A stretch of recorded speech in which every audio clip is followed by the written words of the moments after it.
जी आहे ती जाहीर होईल. चर्चा फेऱ्या होत आहेत, मात्र अजून काही घोषणा होत नाही. अंतिम टप्प्यात आले असं सांगितलं जातं. काय नेमके कधीपर्यंत घोषणा आहे? ते बूम लागेल, बूम लागेल.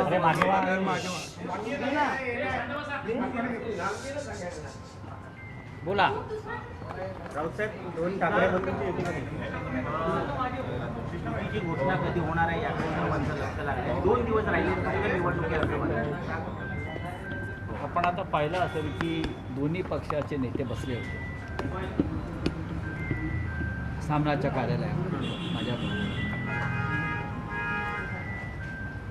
चर्चा पूर्ण झालेली आहे आणि चर्चा संपलेली आहे. जागा वाटपसुद्धा संपलेलं आहे. कोणी कुठे लढायचं याच्यावरती एकमत झालेलं आहे. कोणती अडचण दिसत नाही. ज्या अडचणी होत्या त्यात स्वतः माननीय राज ठाकरे आणि माननीय उद्धव ठाकरे यांनी लक्ष घालून ते दूर केलं. सर्व कार्यकर्त्यांचं समाधान होईल याची काळजी घेतली. तरीही युतीमध्ये काही गोष्टी या कटुतीने सोडवायच्या असतात. कार्यकर्त्यांच्या भावना आणि मान राखायचा असतो आणि त्याच्यामध्ये आम्ही यशस्वी झालो असं आम्हाला वाटतं. आजच्या बैठकीमध्ये शेवटची बैठक आहे असं मी मानतो. आम्ही सगळं मानतो. येत्या 1-2 दिवसामध्ये त्या संदर्भात रिसर घोषणा होईल. सर, काँग्रेसला नगर परिषदेच्या निकालात जे यश मिळालेलं आहे त्याच्यानंतर काँग्रेसची बोलणी सुरू राहतील का? तुम्ही प्रयत्न कराल का त्यांना? नक्कीच आमचे शेवटपर्यंत प्रयत्न राहतील. काँग्रेस पक्ष हा महाविकास आघाडीतला एक प्रमुख पक्ष आहे. काँग्रेसची स्वतःची एक व्होट बँक आहे. आमच्या महाविकास आघाडीतला राष्ट्रीय पक्ष असलेला तो एकमेव पक्ष आहे, तो इंडिया ब्लॉक. आम्ही लोकसभा विधानसभा एकत्र लढल्यावरती महापालिका जिल्हा परिषदांमध्ये आम्ही काम करावं अशी आमची भूमिका आहे. त्यांचीही आहे. पण त्यांच्या काही अडचणी आहे, विशेषतः राज ठाकरेंसंदर्भात असतील.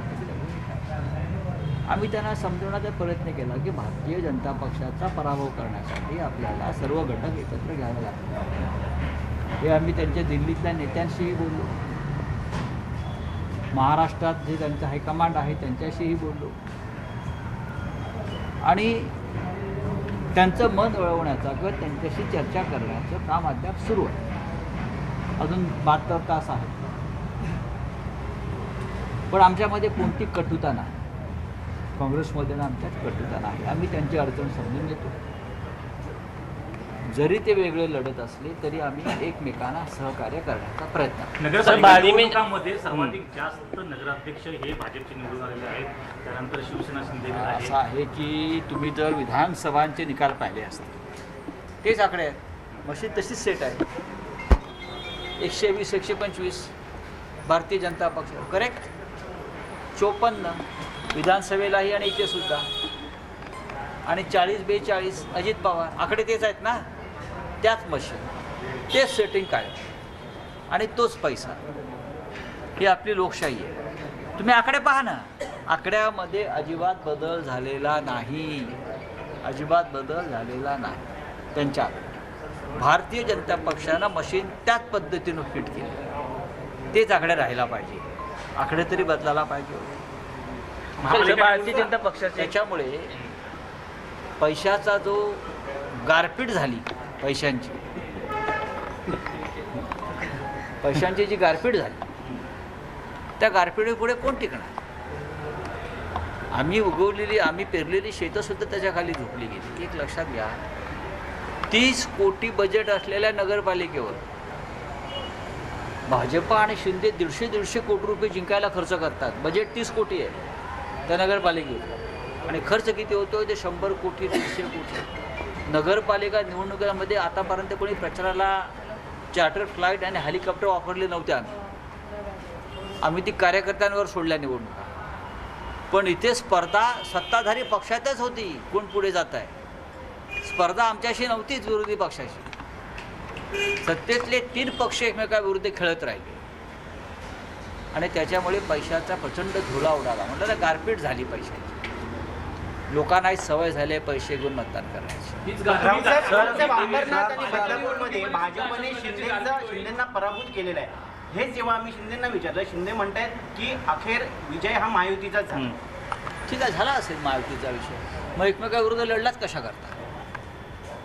जर महायुतीचा विजय झाला असेल तर मग एकमेकाविरुद्ध लढलाच कशाला? अमित शहाकडे गेलात कशाला? आम्हाला घ्या म्हणून सांगण्यासाठी. आणि तरी तुम्ही इथे नगरपालिकांमध्ये एकमेकाविरुद्ध लढलेला आहात. नगरपालिकेत कुठे महायुती होती? कोणाचीच युती नव्हती, कोणाची आघाडी नव्हती.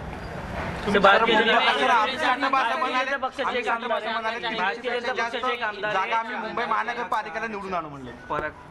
आम्ही साठे असं म्हणाले की 150पेक्षा जास्त जागा मुंबई महानगरपालिकेला निवडून आणू. आणि आताचा जो निकाल जो आहे नगर परिषदेचा, तो महाविकास आघाडीला चपराक बसलेली आहे आजच्या निकालाने. असं चपराक वगैरे काही नसतं नगरपालिका निवडणुकीमध्ये. भारतीय जनता पक्ष पैशाचा खेळ आहे, सत्तेचा खेळ आहे, माणसांची फोडाफोडी शेवटपर्यंत सुरू. आत्ता निवडून आलेले नगराध्यक्ष ताबडतोब फोडण्याचा प्रयत्न सुरू झाला. आज नगराध्यक्ष निवडून आलाय शिवसेनेचा श्रीवर्धनला, आणि तुम्ही लगेच पैशाच्या बळावर त्याला फोडण्याचा प्रयत्न करता. ही तुमची नियत आहे. हा कसला विचार? हा विचाराचा विजय नाही आहे, हा पैशाचा विजय आहे. हा सत्तेच्या दहशतीचा विजय आहे. आणि हे फार काळ चालत नाही. तुम्ही जे म्हणालात की गारपीट झाली, ग्रामीण भागामध्ये पैशाची गारपीट झाली, ही गारपीट मुंबईमध्ये पण होईल का? सुधीर मुनगंटीवार यांनी मोठं वक्तव्य केलंय. चंद्रपूरमध्ये अंतर्गत गटबाजीमुळे काँग्रेसला बळ मिळालं आणि त्यातनं माझं राजकीय नुकसान झाल्याची खतखत त्यांनी व्यक्त केली. चंद्रपूरला सर्वाधिक जागा काँग्रेसला मिळाल्या. चंद्रपूरला काँग्रेस पक्षाला मिळालेलं यश हे नेत्रदीपक आहे. तर तुमच्या पक्षांतर्गत गडबडचा काय हा तुमचा अंतर्गत प्रश्न. पण काँग्रेस जिंकली आणि भारतीय जनता पक्ष पराभूत झाला. आणि जिथे भाजपच्या नेत्यांना पराभूत करायचंच होतं तिथे बरोबर त्यांना पराभूत करण्यात आलेलं आहे. म्हणजे मशीन त्या पद्धतीने वापरल्या गेल्या. म्हणजे सुधीर मुनगंटीवार असतील किंवा अन्य कोणी असतील, सगळे काटे अशा पद्धतीने दूर केले. भारतीय जनता पक्षाचे आमदार पराग शाह यांनी एका रिक्षावाल्याला जोरदार कानाखाली काल मारली. काय सांगाल? पण एकनाथ शिंदे काही बोलले नाही त्याच्यावर. मराठी सामान्य मराठी माणसाचा कानफटात बसला पराग जैन. ह्याच्यावरती सत्तेतल्या स्वयंघोषित शिवसेनेनं तोंड उघडायला पाहिजे. एक सामान्य रिक्षावाला त्याने म्हणे वाहतुकीचा नियम मोडला. एवढे कायद्याचे रक्षक हां, गौतम अडाणी मुंबईत रोज नियम मोडतो आहे. त्याच्यासाठी महापालिका सरकार नियम मोडत आहे. म्हणून हे पराग जैन कोण जे आहे का पराग शहा म्हणजे जैनच बरं का, हे महापालिका आयुक्तांच्या कानाखाली मारणार आहे.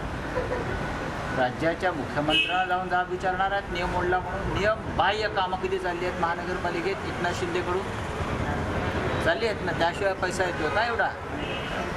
हे शहा, मेहता, पारेख हे जे लोक आहेत त्याने नियमबाह्य कामं करूनच इतका पैसा कमवला ना. सगळ्या श्रीमंत आमदार आहेत ते, नियमाने पैसे कमवलेत का?